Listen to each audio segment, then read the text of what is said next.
મનસુખભાઈ, આપણે ખજૂરી નેસ આવ્યા છીએ અને વહેલી સવારે આપણે પ્રાતઃકાલે ખજૂરી નેસથી દૂર ઊંડા જંગલમાં આપણે આ ટેકરી પર આવેલા છીએ. તો અત્યારની ઋતુ અનુસાર આ વસંત ઋતુ વિશે અને આ નેસથી દૂર આ જંગલની અંદર આના વિશે થોડુંક વસંત ઋતુ વિશે કહો. આપણે બિપિનભાઈ, દુનિયામાં જ્ઞાનની સંશોધનનો પ્રારંભ ભારત ભૂમિ જ્ઞાનની જનેતા છે એમ પ્રમાણથી કહી શકાય કે પહેલા શાસ્ત્ર સૃષ્ટિના આખા વિશ્વના તમામ દેશના વૈજ્ઞાનિકોએ, સંશોધનકારોએ, ઇતિહાસકારોએ સ્વીકાર્યું કે ભારતના 4 વેદ છે. આ દુનિયાના પહેલા શાસ્ત્ર છે. તો વિશ્વની પહેલી ભાષા પણ સંસ્કૃત છે. પછી એમ કે અને એ શાસ્ત્રમાં શું છે, ઈશ્વરનું સત્ય સ્વરૂપ કેવું હોય, આ પ્રકૃતિ શું છે, બરાબર, એ છે. પછી ઋષિએ શોધ્યું કે પ્રકૃતિ દર 2 મહિને બદલાય છે. હા. અને ભારતમાં 6 ઋતુ ઘોષિત કરી. હા હા હા હા. બરાબર. અને વેદની અંદર તો એમ કહે છે કે પૃથ્વીની ઉત્પત્તિ વસંત ઋતુમાં થઈ છે. હા હા હા. બરાબર. અને કૃષ્ણ પરમાત્મા એમ કહે છે કે ઋતુમાં વસંત હું છું. હા હા. પછી આપણા 2 તહેવાર વિશે કેવું છે, 3 તહેવાર ગણાય. વર્ષા ઋતુમાં એક આવે કે દેવ પોઢી 11, કે હવે પરમાત્મા છે ને ભગવાન સૂઈ ગયા. હા. હવે ખરેખર જે જગતની અંતા પરમાત્મા છે એ ક્યારેય સૂવે નહીં. બરોબર છે. એ નિંદ્રાથી પર છે, પણ એ પરમ તત્વ છે ને એ પોઢી ગયું. પછી વર્ષા ઋતુ પૂરી થાય અને શિયાળો આવે. શિયાળો આવે ને એમાં ખાસ કરી માગસર અને પોષ માસ છે ને એ પાનખર ગણાય, મધ્ય શિયાળો. કે મોસમી પ્રકારના જંગલ, આપણો ગીર, ગિરનાર, આબુ, આ બધા મોસમી જંગલ છે. જ્યારે પંચમઢી અને હિમાલય એ 12માસી જંગલો છે, 12 મહિના લીલા હોય. આ મોસમી પ્રકારના જંગલ ઝાઝા હોય. બહુ ઊંચા પહાડ હોય ને ત્યાં 12માસી જંગલ હોય, બાકી મોસમી જંગલ હોય. એમાં બધા જ વૃક્ષો વેલા એ પાન ખેરવી દે. વેલા 2 પ્રકારના હોય, એક બીજથી થતા, એ તો સચોડા સુકાઈ જાય, અને એક ગાંઠથી થતા, એમાં જીવંતિકા, વિદારી કંદ, બરાબર છે, કંકોડા, એ બધા જમીનમાં એની ગાંઠ હોય અને પછી ફૂટે વસંત ઋતુમાં. બરાબર. એના બધાના પાન ખરી જાય. પછી સૂર્ય છે ને દક્ષિણમાં ગયો હોય, એ દક્ષિણમાંથી સ્થિર થાય અને ત્યાંથી એનું મકરમાંથી આ તરફ પ્રયાણ થાય. વચ્ચે વિષુવવૃત્ત સૃષ્ટિના કેન્દ્રમાં, દક્ષિણમાં મકરવૃત્ત, ઉત્તરમાં કર્કવૃત્ત. ભારત કર્કવૃત્તમાં આવે છે. ભારત ગુજરાતમાંથી નાગપુર થઈ અને કર્કરેખા પસાર થાય છે. બરાબર છે. એટલે એ આ કર્કવૃત્તમાં આપણે આવી. તો મકરમાંથી સૂર્ય એ ઉત્તર તરફ પ્રયાણ કરે એ દિવસ એટલે મકર સંક્રાંતિ. કે મકરમાંથી સૂર્યએ સંક્રાંત કર્યું, બરાબર છે, ગમન કર્યું. એ ગમન કરે અને જે શિયાળાની ઋતુ છે ત્યારે પંચતત્વનો પ્રાણ ક્ષીણ થાય છે. એમાં પહેલો ધરતીનો પ્રાણ ક્ષીણ થાય. પછી વૃક્ષોએ શું કરવા ભાઈ પાંદડા ખેરવી નાખ્યા? એની ઈચ્છા નથી ખેરવવાની, પણ કાળના પ્રભાવમાં ખરી ગયા છે. વૃક્ષને ખેરવવા નહોતા. ધરતીનો પ્રાણ ક્ષીણ થયો, જળનો પ્રાણ ક્ષીણ થયો, વાયુનો પ્રાણ ક્ષીણ થયો, વાયુ સૂકો થઈ ગયો. બરાબર. અગ્નિ મંદ પડી ગયો, અગ્નિનો પ્રાણ ક્ષીણ થયો, અને આકાશ તત્વનો પ્રાણ ક્ષીણ થયો. આજે પાનખરમાં એટલે વૃક્ષને શક્તિ ઘટી. વૃક્ષને શક્તિ ઘટી એટલે એ બધા પાંદડા વૃક્ષ અને વેલામાંથી ખરી ગયા. બહુ ઊંચી વાત. પછી સૂર્ય મકર તરફ આવ્યો એટલે પુનઃ પાંચેય તત્વનો પ્રાણ સંચારનો પ્રારંભ થાય. તો એ ઋષિએ શોધ્યું સૂર્ય જેદીથી ગતિ કરે એ મકર સંક્રાંતિ, પછી એ પાંચેયનો પ્રાણ આમ ઉદ્ભવ્યો એ વસંત પંચમી.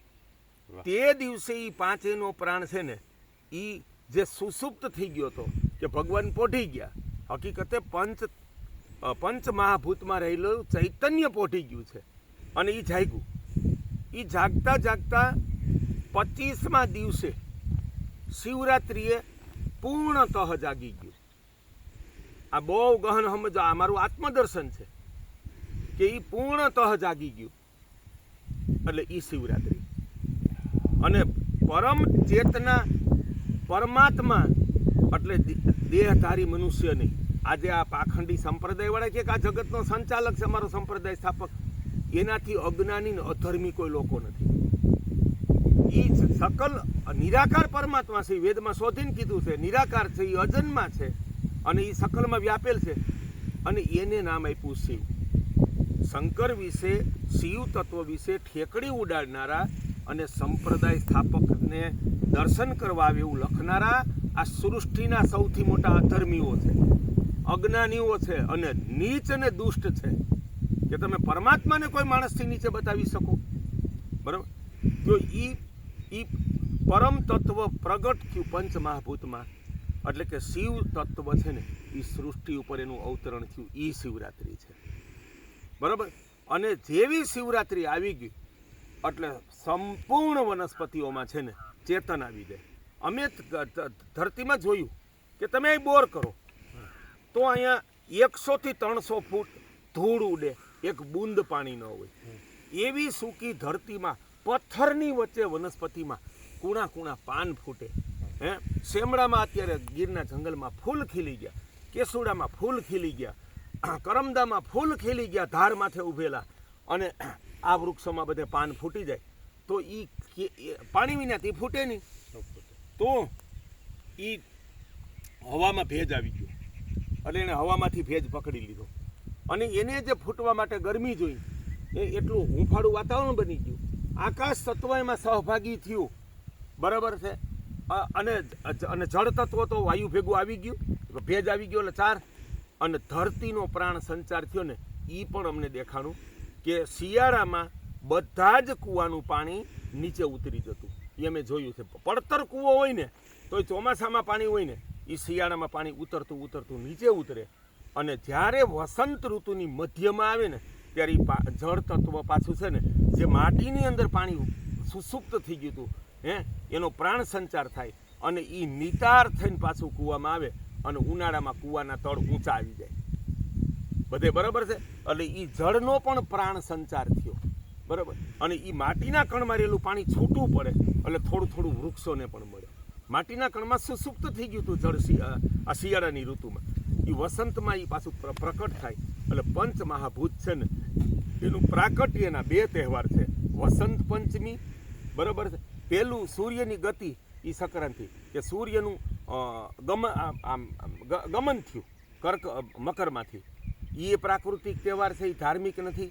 વસંત પંચમી પણ ધાર્મિક નથી, આ છે. અને ચૈતન્ય પ્રગટ્યું ને એ દિવસ સૌથી શુભ છે. એટલે આપણે વસંત પંચમી કે ભાઈ મુહૂર્ત જોવાનું હોય જ નહીં. લગ્ન, મકાનનું ખાતમુહૂર્ત, વાસ્તુ, ઉદ્ઘાટન, તમારે કાંઈ પણ કરવું હોય શુભ કાર્ય તો તમે કરી શકો છો, કારણ કે સૃષ્ટિ ઉપર છે ને પરમ ચેતનાનું પ્રાકટ્ય થયું છે. બરાબર. અને આ શિવરાત્રિ છે અને પૂર્ણપણે પ્રકૃતિ ક્યારે ખીલી જાય કે પછીના 15મે દિવસે એટલે લોકો છે ને ભારત ભૂમિમાં હોળીનો તહેવાર મનાવે છે. અને ત્યારે એ 2 ઋતુનો સંધિકાળ હોય તો આમ પ્રાકટ્ય થઈ ગયું પણ રોગના જંતુઓનો ઉપદ્રવ થાય. બરાબર. કે વાયરસ, બેક્ટેરિયા, ફૂગ, તો કે એના શમન માટે શું કરવું? તો કે માણસો, ગાયો, પ્રાણીઓ અને પ્રકૃતિની અને રોગોથી બચાવવા માટે સામૂહિક હોળી પ્રગટાવવામાં આવે. અને હોળી શેનાથી પ્રગટાવવાની? માત્ર ને માત્ર દેશી ગાયના છાણા, ભેંસના નહીં, જર્સી જનાવરના નહીં, દેશી ગાયના છાણા લેવાના, એમાં યજ્ઞ સમિધ નાખવાના, ગમે લાકડા નથી નાખવાના. તો યજ્ઞ સમિધ ક્યાં છે? પીપળો, વડલો, ઉમરો, બરોબર, પીપર અને પ્રાગવડ, ઈ વૃક્ષો ક્ષીર વૃક્ષો, આંબો, ખેર, ખીજડો, ખાખરો, આ બધા યજ્ઞ વૃક્ષો છે. એના લાકડા એમાં નાખી શકાય. પછી એમાં દેશી ગાયનું ઘી હોમવાનું. અને ચોમાસામાં લીલી તુલસી અત્યારે સુકાવા આવી હોય તો તુલસીના સૂકા છોડ નાખવાના. પછી આકડોય નાખી શકાય. અને લીમડામાં પાન ખરી ગયા હોય, લીમડાના સૂકા પાન નાખવાના. પીળા સરસવ નાખવાના. નાળિયેર નાખવાનું. તલ અને જવ નાખવાના.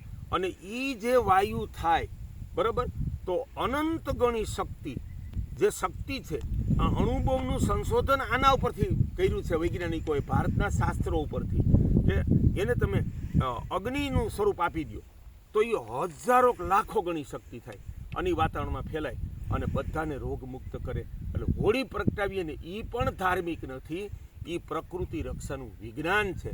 આવું મહાવિજ્ઞાન તહેવારોનું નથી ઇસ્લામમાં, નથી ખ્રિસ્તીઓમાં, કે નથી દુનિયાના કોઈ ધર્મમાં, માત્ર ને માત્ર ભારતમાં છે.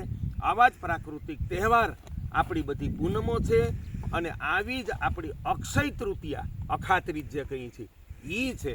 આ વિજ્ઞાન આપણે સમજીએ, ભાવિ પેઢીને આના સંસ્કાર આપીએ અને આપણે સાચા ઐશ્વર્યને ઓળખીએ અને કોઈની વ્યક્તિ પૂજામાં ન પડતા નિરાકાર પરમાત્મા શિવ પરમાત્માની પૂજા કરીએ અને સકલ આ પ્રકૃતિ જીવનદાતા છે એને માતા માનીએ. એ પ્રકૃતિને વેદમાં અન્નપૂર્ણા કીધી છે, બરોબર, ધરતીને પણ અન્નપૂર્ણા કીધી છે, વસુંધરા કીધી છે. અને એ શક્તિના જે 51 શક્તિ છે એના જુદા જુદા નામ છે. એ જ સાચી માતા છે, એ જ સાચી કુળદેવી છે. મનસુખભાઈ સુવાગ્યા.